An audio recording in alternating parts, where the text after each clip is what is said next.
Usai mengisi kuliah umum dengan tema efektivitas reformasi pemerintahan daerah dalam era Kabinet Kerja di Universitas Negeri Sriwijaya, Cahyokumolo, Menteri Dalam Negeri, mengatakan sebanyak 6,7 juta jiwa penduduk yang belum melakukan perekaman EKTP.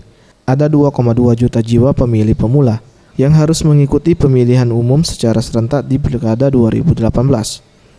Ia menghimbau pemilih pemula untuk dapat menggunakan hak pilihnya dengan menggunakan surat keterangan pengganti KTP yang diurus secepatnya sebelum pencoblosan.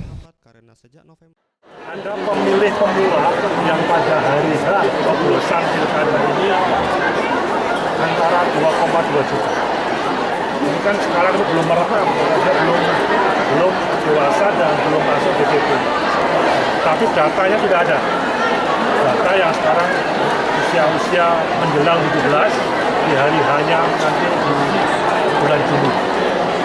Kalau memang memungkinkan ada perekaman cepat atau ada data surat keterangan yang bersangkutan hari hanya kita akomodasi sehingga bisa diakomodir walaupun nama yang bersangkutan belum masuk di DPT.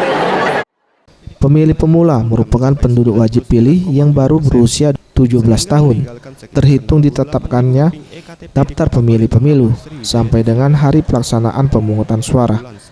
Tim Liputan Sriwijaya TV.